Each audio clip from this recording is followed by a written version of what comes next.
다 같이 사도신경으로 우리의 신앙을 살아계신 하나님께 고백하겠습니다. 나는 전능하신 아버지 하나님, 천지의 창조주를 믿습니다. 나는 그의 유일하신 아들, 우리 주 예수 그리스도를 믿습니다. 그는 성령으로 잉태되어 동정녀 마리아에게서 나시고 본디오 빌라도에게 고난을 받아 십자가에 못 박혀 죽으시고 장사된 지 사흘 만에 죽은 자 가운데서 다시 살아나셨으며 하늘에 오르시어 전능하신 아버지 하나님 우편에 앉아 계시다가 거기로부터 살아있는 자와 죽은 자를 심판하러 오십니다. 나는 성령을 믿으며 거룩한 공교회와 성도의 교제와 죄를 용서받는 것과 몸의 부활과 영생을 믿습니다. 아멘. 찬송가 301장입니다.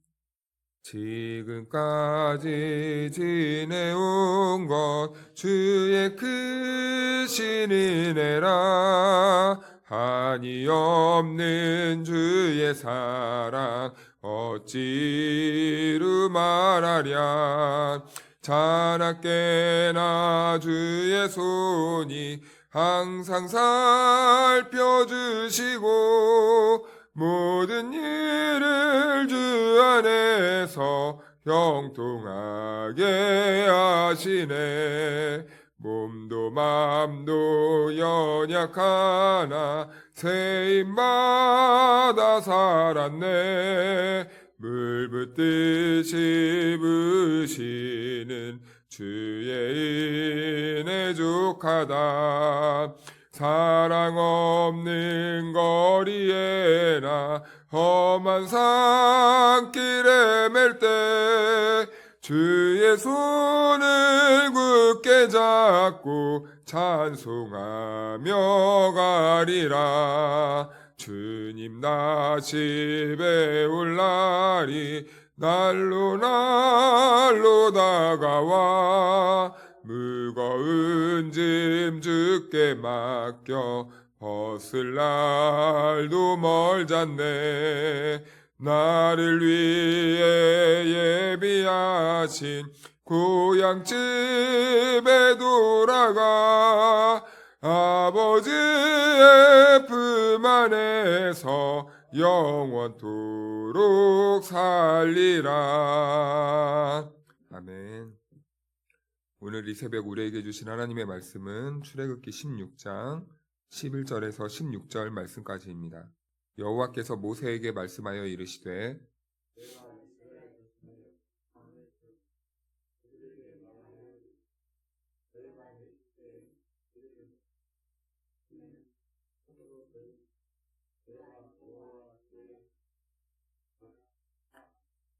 저녁에는 메추라기가 와서 진에 덮이고 아침에는 이슬이 진 주위에 있더니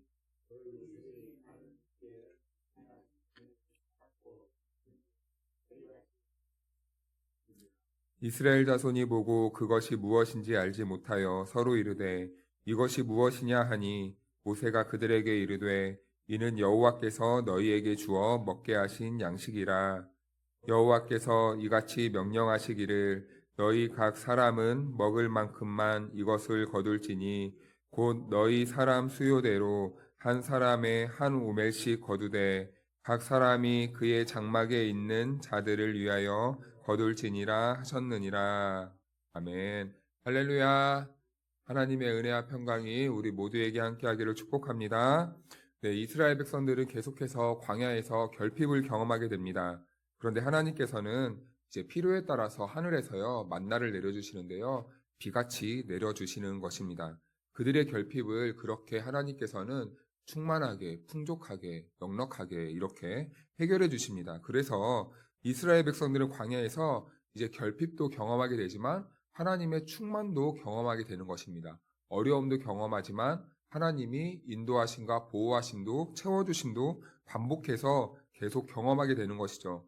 그런데 하나님께서 이렇게 이스라엘에게 결핍도 주시고 그리고 충만과 이 하나님이 공급도 이렇게 경험하게 하시는 이유는 이 모든 과정들을 통해서, 반복되는 과정들을 통해서 하나님이 살아계심을 알고 그리고 하나님만 바라보고 순종하게 하시려는 그 하나님의 숨겨진 의도가 있었다라는 것입니다.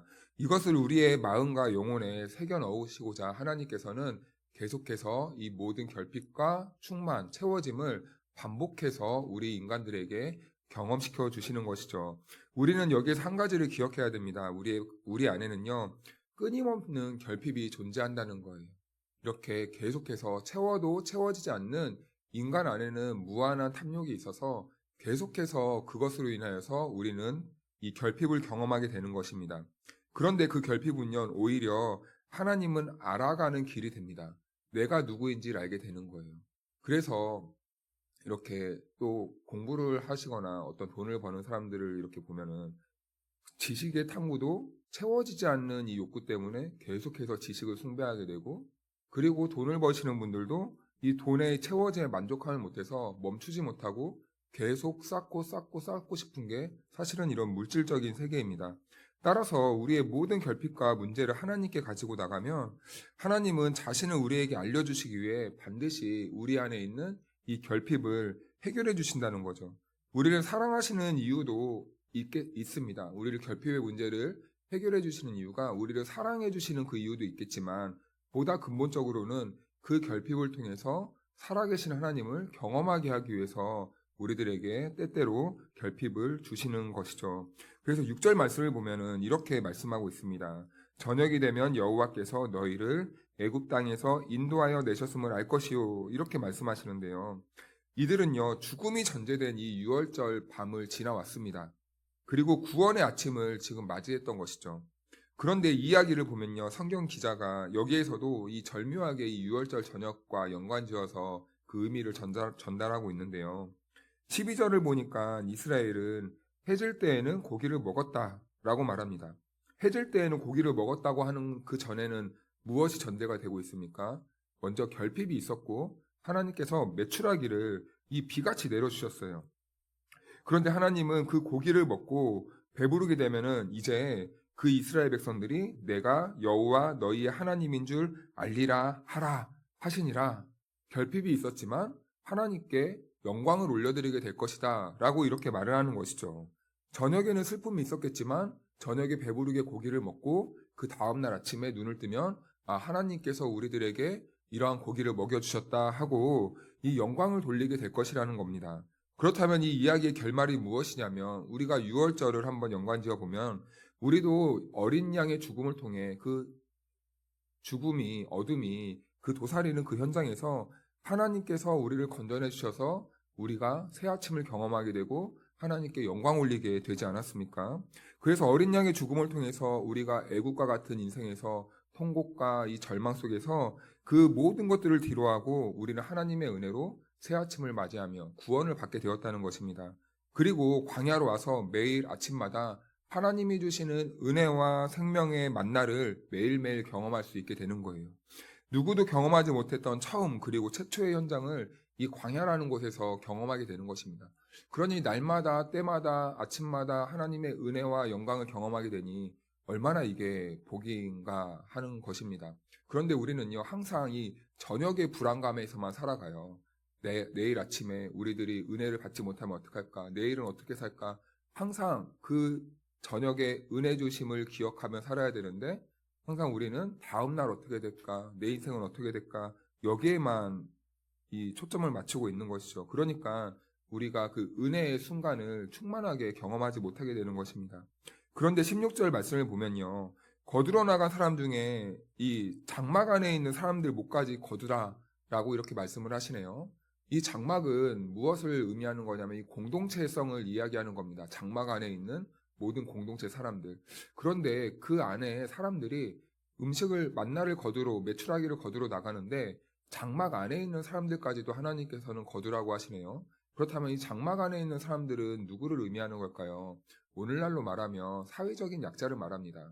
그러니까 공동체가 사회적인 약자, 어떻게 나가야 되지만 나갈 수 없는 그 사람, 장막 안에 머물러 있는 그 사람, 뭐 어린아이들이나 노인들이나 몸이 불편한 사람들이나 아니면 이동 중에 부상을 당한 사람들이나 이런 사람들을 위해서 이제는 건강한 사람들이 나가서 그들의 목까지 함께 거두어야 한다는 것입니다.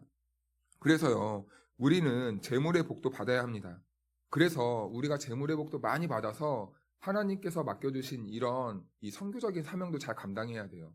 그래서 우리가 예수님의 인생을 보면은 예수님께서 어떻게 사셨냐면 예수님의 그 인생은요, 5천 명분을 자기가 이 독식하는 것이 아니라 5천 명을 먹이기 위한 삶을 사시지 않았습니까? 그래서 우리는 이러한 예수님의 삶의 방향성을 잘 우리가 이해하고 그러한 삶을 위해서 우리도 때때로 하나님께 재물의 복을 우리도 구할 수 있어야 되는 것이죠. 그 이유는 내가 혼자 독식하기 위함이 아니라 이 장막 안에 있는, 공동체 안에 있는, 그리고 우리 가족 중에, 누구 중에, 그래서 이 사람들에게 우리가 도움을 줄 수 있는. 어저께 제가 지금 머리가 많이 까졌잖아요. 이 미용실을 갔는데, 미용실에 그 파마가 좀 이렇게 까졌습니다. 그 집사님이 자기는 지금 교회를 안 나간다는 거예요. 그런데 이제 그 이유가 죄송합니다. 직분을 제가 얘기를 해서 교회 이렇게 장로님이고 그리고 교회 권사님인데 교회 안에서는 그렇게 천사같이 하다가 교회 밖에 나오니까 돈 가지고 사람을 막 잡아먹고 막 소리 지르고 막 그래서 치가 떨려서 교회를 안 나간다는 얼마나 이 탐욕 그런 말을 듣고 참 이게 우리의 이 물질관도 참 제대로 정립돼야 되는 거구나. 우리가 이 예수님의 이 모습을 본받아야 되는라는 것을 다 한번 절감하게 되었습니다. 예수님은 그런 삶을 살아내셨다는 거죠. 물질 앞에 초연하셨다라는 겁니다. 자기가 독차지하는 것이 아니라 5천 명의 분을 먹여주는 그런 인생을 살아왔다는 것이죠. 하나님께서는 태어날 때부터 약하고 연약한 사람들을 역사가 시작되면서부터 우리 주변에 늘 두셨습니다. 그 연약한 사람들, 그 힘없는 사람들을 우리 주변에 늘 두셨던 이유는 그 사람들을 위해 하나님께서 영광 받으시기 위해서. 그런데 만약에 우리가 자본주의 논리에 빠져 있다면 우리는 그들을 외면하고 나 혼자 독차지하는 게 맞습니다. 그런데 성경은요, 장막 안에 있는 자들, 거둘 수 없는 자들, 이 사회적인 약자를 통해서도 우리가 할 수 있는 그런 어떠한 노력들을 요구하고 있다는 것을 오늘 본문을 통해 우리가 깨닫게 되는 것이죠. 그리고 17절 말씀을 보면 이렇게 되어 있습니다. 이스라엘 자손이 그같이 하였더니 그 거둔 것이 많기도 하고 적기도 하나. 18절이요. 오멜로 되어 본즉 많이 거둔 자도 남음이 없고 적게 거둔 자도 부족함이 없이 각 사람은 먹을 만큼만 거두었더라. 어떻게 이게 가능할까요? 적어도 그 시대, 그 광야 시대, 벌판 아닙니까? 아무것도 없는, 그리고 이 사람들은 지금 하루 생활하기도 힘든 그런 상황 속에서 완전하고 고른 분배가 지금 가능했다라는 것입니다. 그리고 조금도 남기지 말라고 말씀하시죠. 그런데 20절 말씀을 보니까 탐욕 때문에 숨겨두는 사람이 있습니다. 그런데요, 숨겨두어 봤자 그것이 내 것이 됩니까? 그렇지 않다는 겁니다. 21절 말씀을 그래서 보니까 하나님이 허락하시고 먹으라고 준 것만 내 것이 되는 그러한 현장에 경험하게 됩니다. 하나님이 진짜 나에게 주신 것, 진짜 우리에게 주신 것만 그것만이 내 것이고 그것만이 우리에게 허락된 그 복이라는 겁니다. 그런데 독특한 명령을 하나 더 주시는데요. 23절부터 보면요. 모세가 그들에게 이르되 여호와께서 이같이 말씀하셨느니라. 내일은 휴일이니 여호와께 거룩한 안식일이라. 너희가 구울 것은 굽고 삶을 것은 삶고 그 나머지는 다 너희를 위하여 아침까지 간수하라. 그들이 모세의 명령대로 아침까지 간수하였으나 냄새도 나지 아니하고 벌레도 생기지 아니한지라. 하나님이 남겨서 간수하라고 한 것만 썩지 않았다는 거예요. 그런데 재미있는 일이 있죠. 하나님께서는 분명히 이렇게 말씀하셨는데 26절 말씀에 하나님은 안식일에 나가지 말라 이렇게 말했습니다. 그런데요, 재미있는 것은 그렇게 말을 했는데 어떤 사람이 생겨나요? 27절에 보니까 나가는 사람이 생겨나요. 나가지 말라 했는데 나가는 사람이 있는 겁니다. 이것이 문제라는 거죠. 얻을 것이 있다고 믿고 나가는 사람들이 있다는 것입니다. 그런데 말씀대로 그들은요, 얻는 것 같이 보였지만 아무것도 얻지 못해요. 얻을 수 있다고 믿고 나갔지만 결국엔 아무것도 얻지 못하는 겁니다. 그래서 하나님께서 허락하시는 걸로 만족하며 은혜를 경험해야 되는데 그 이상을 이렇게 탐욕을 부린다는 것이죠. 하나님은 이런 모든 과정을 통해서 백성들을 훈련시키고자 했던 거예요. 하나님이 우리들에게 장난치거나 우리를 괴롭히려고 하는 게 아니라 이 훈련의 목적이 있었는데 첫 번째는 하나님의 말씀에 온전히 순종하는가, 순종하지 않는가를 하나님께서는 훈련시키고자 했던 것입니다. 그래서 이 사소한 거 하나까지도 온전히 내 은혜로 이 광야에서 너희가 살아야 돼. 그래야 너희가 행복해질 수 있어. 그래야 하나님께서는 이렇게 요구하시는데 사람은 그것을 온전히 이해하지 못하고 꼭 나간다는 거죠. 불순종하게 되는 것이죠. 그리고 두 번째는 가장 완벽하고 충분하게 그리고 안전하게 살 수 있는 방법을 지금 하나님께서는 가르쳐 주는 거 있는 것입니다. 이 험악한 광야에서 그들이 생존할 수 있는 유일한 방법, 배도 채울 수 있고 의복도 닳지 않을 수 있고 신발이 닳지 않고 그리고 건강도 책임져 줄 수 있는 유일한 방법은 하나님의 말씀에 순종하면서 하나님 안에 거하는 삶을 살아갈 때 가장 인간답게 행복하게 그리고 건강하게 살 수 있다는 것을 하나님께서는 알려주기 위해서 계속해서 이 이스라엘 백성들을 광야에 몰아넣으시고 순종할 수 있는 그 훈련을 시키고 있는 것입니다. 그래서 16장 7절 말씀을 보니까 아침에는 너희가 여호와의 영광을 보리니 말씀하시는데요. 그런데 우리는 여기에서 한 가지 더 하나님께 영광 올려드린다는 그 의미가 무엇인가라는 것을 조금 더 생각해 볼 필요가 있을 것 같습니다. 하나님께 영광을 보이십니다. 그런데 그 영광이 나타날 때마다 항상 무엇이 있었다고 말씀드렸냐면 인간의 결핍이 먼저 있었어요. 인간의 결핍과 어려움이 먼저 있고 나서 하나님께서 영광을 보이겠다라고 이렇게 말씀하십니다. 그래서요, 우리가 하나님께 영광 올려드리고 싶다면 그리고 우리가 하나님께 영광 올려드릴 수 있는 방법은 내 인생에 공고함이 찾아오고 그리고 내 인생 속에 원망이 이렇게 수없이 찾아오는 그런 상황 속에서도 우리가 하나님을 향하여 하나님의 무릎에 우리가 기대고 하나님께 나아가서 간구하는 것이 우리가 우리의 이 애통함을 통곡하고 토로하는 것이 결국엔 하나님께 영광 올려드리는 것이다 라는 겁니다. 그러므로 우리가 이 새벽 기도의 시간은 우리의 이 결핍을 통해서 하나님의 무릎에 기대는 시간이 되어야 하는 거예요. 그래야 이 결핍을 통해서 하나님은 영광을 받으시는 거죠. 영광을 보여주시기도 하는 거죠. 그래서 우리는 영광을요, 한쪽으로만 생각해 올 때가 있습니다. 내가 무언가 업적을 이루고 내가 잘 돼서 하나님께 좋은 걸 드림으로써 그리고 높은 자리에서 하나님의 영광입니다. 이 말을 하기 위해서 우리가 그렇게 생각할 때가 있는데 사실은 오늘 하나님의 이 말씀을 보니까 우리에게 결핍이 찾아올 때도 하나님께 나아가서 하나님을 찾고 하나님께 기도하고 하나님의 의지하는 그 태도가 결국에는 하나님께서 우리를 통하여서 하나님의 그 위대하심을 드러나게 되는 그 통로, 그 영광의 통로가 된다는 것을 말씀해주고 있는 것입니다. 이 영광은요, 우리가 어려울 때 하나님을 찾는 이 모습, 이 영광은요, 오히려 하나님께서 우리의 그런 모습을 보시고 희열과 이 기쁨을 느끼시는 거예요. 아, 드디어 내가 이 어려운 인생 한 사람을 통해서 내가 영광을 드러낼 때가 됐구나 라는 이 기쁨이 하나님께는 몰려오는 겁니다. 그러므로 사랑하는 여러분, 저는 여러분들의 속 깊은 사정은 다 모릅니다. 하지만 저만 보아도 겉은 멀쩡해 보이지만 속에는 수많은 슬픔과 사연들과 어려움과 결핍이 존재하는 것 같아요. 그런데요, 우리는 이것을 감추지 않아야 됩니다. 살아계신 하나님 앞에 나와서 하나님께 영광 올려드리는 그 기쁨과 그 간절함을 담고 하나님께 기도할 수 있어야 되는 거겠죠. 그 기도를 통해서 하나님께서는 우리들의 삶에서 영광을 드러내시고 하나님께서 자기를 계시하심으로 하나님께서 영광 받으시는 그런 우리가 영광의 도구가 될 줄로 믿습니다. 오늘 이 기도의 시간이 그렇게 되기를 축복합니다. 기도하겠습니다.